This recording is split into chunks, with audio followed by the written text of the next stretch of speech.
I'm Holly Nicholson.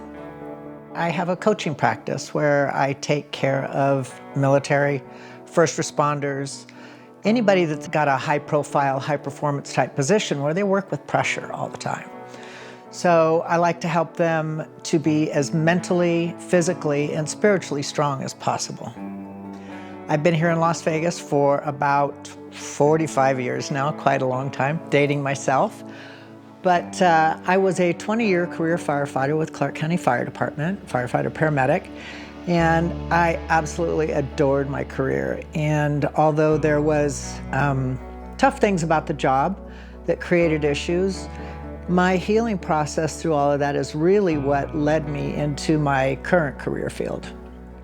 Health and wellness has been a big part of my life, pretty much all of my life. I was an athlete when I was younger, always a lifeguard, some type of rescue type work, and I think that really led me into the fire department.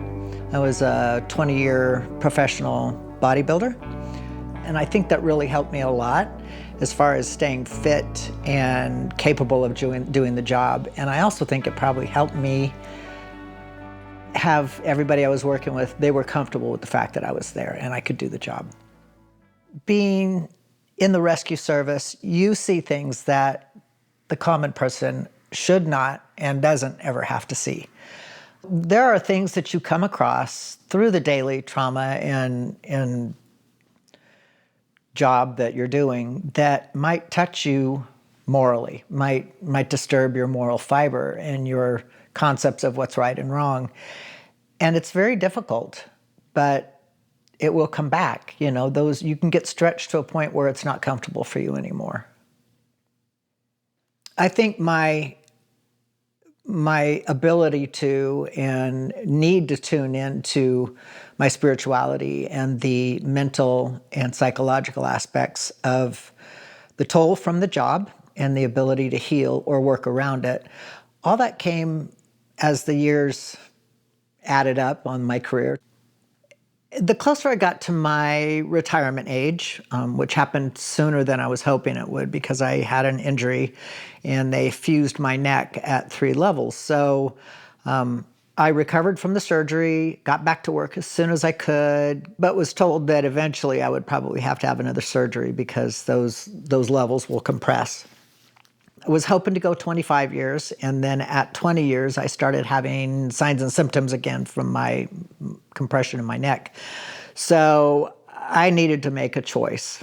I did not want to stop being an engineer, but I was told if they went back in and did the repair that they needed to, that I wouldn't drive again. My neck would be fused at 5 levels. I had been through a couple of divorces. My kids were raised at that point.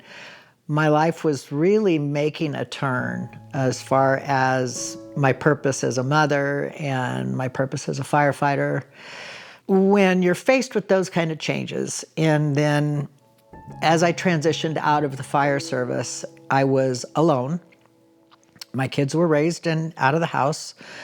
It's, I've said this before, but it's like taking your hand out of a bucket of water. The job fills in behind you. You realize that, life goes on.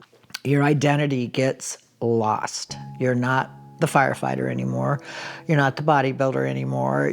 All of those things that I built my foundation on were gone. So I went through what they call the dark night of the soul. I struggled greatly for several months after I left the fire service. I drank way more than I used to.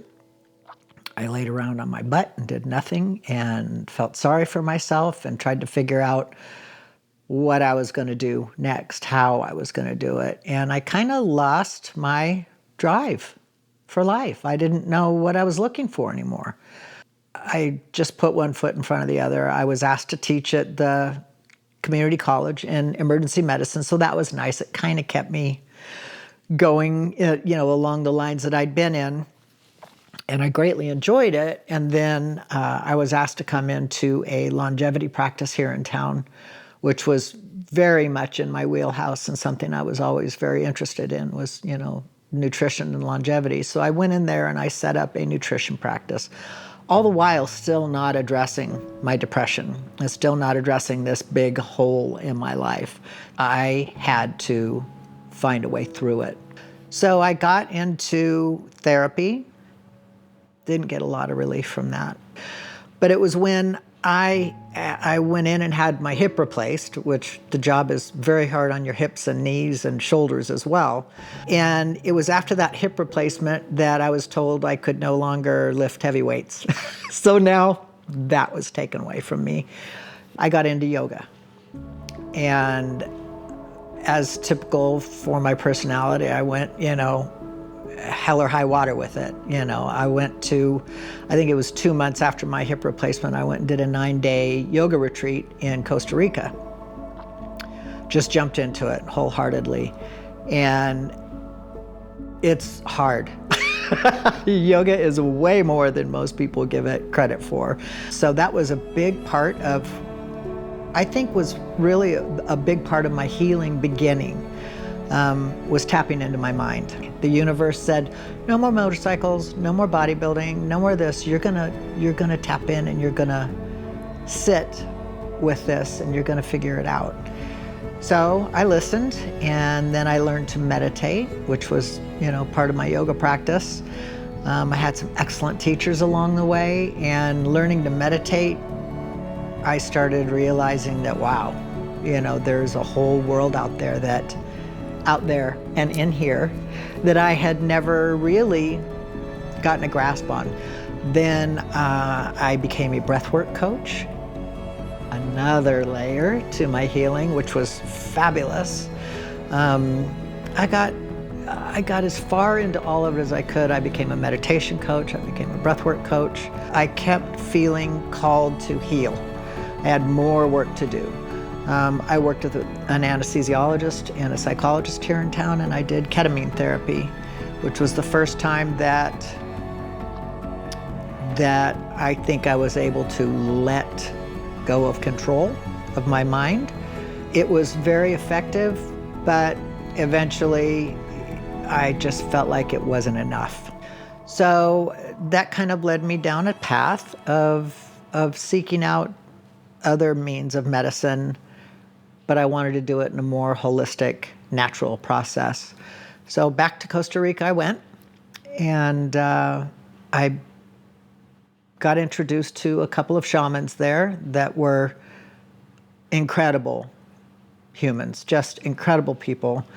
And I felt very safe and I felt very comfortable. So I had a couple of experiences with psychedelic medicine. I credit a huge part of my healing to that journey. I am not suggesting that that is for everybody. I just know that that was in my path, and I was called to it, and I did it. And it really made me open up in a way that I'd never opened up before. I came home and went back to my meditation practice here. And one day, as I was meditating, I finished up my practice, and I realized that I was just drenched in tears.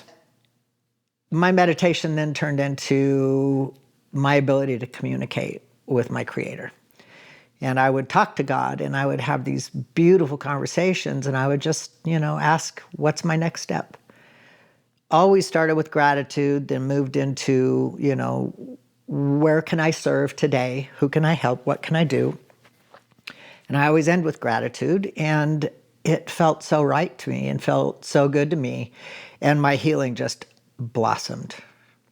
I have tried a lot of ways to help myself move forward with my healing, and again, it's not for everybody the way that I did it, and each of us has our own personal journey. This worked for me, and it led me to my purpose and where I am now, and I know that I am meant to help other people through that dark night of their soul to find their purpose while they're on the job so that they can continue to stay on the job, or to find their purpose as they transition out of the job and into retirement. It's a tough stage, it really is. Or to help those people that, maybe they're no longer in the career because they were injured or whatever. And it's not just fire service. I speak the language of anybody that's in a high performance type position, between my bodybuilding and medical career and public service. I think I get it, and I have a lot of commitment to what I'm doing, and I know this is where I'm supposed to be. So I call the method that I use in my coaching program, I call it the pain to power method, because we gather trauma and pain and discomfort and everything else, and we can transform it. We can build resilience and transform that pain into a powerful position for ourselves. And that's what I want to share with my clients. I've got a ton of certifications, and I use neuro-linguistic programming, NLP. I use emotional freedom tapping. I use breath work of many different types for relaxation, for anxiety, for, stimulating your pineal gland and having your own type of psychedelic experience just with your breath. I teach meditation.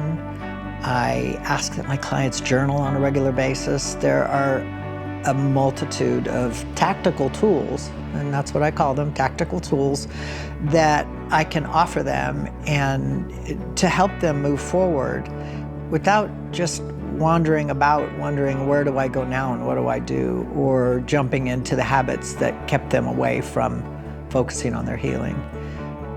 What I would like to really impress is that it's not an easy journey at all. Healing can be long and difficult if you don't have any direction or help with it. And that's all it takes, is asking for help. But I speak your language. I've been there. I've been through it by myself and wandered about looking for help and guidance.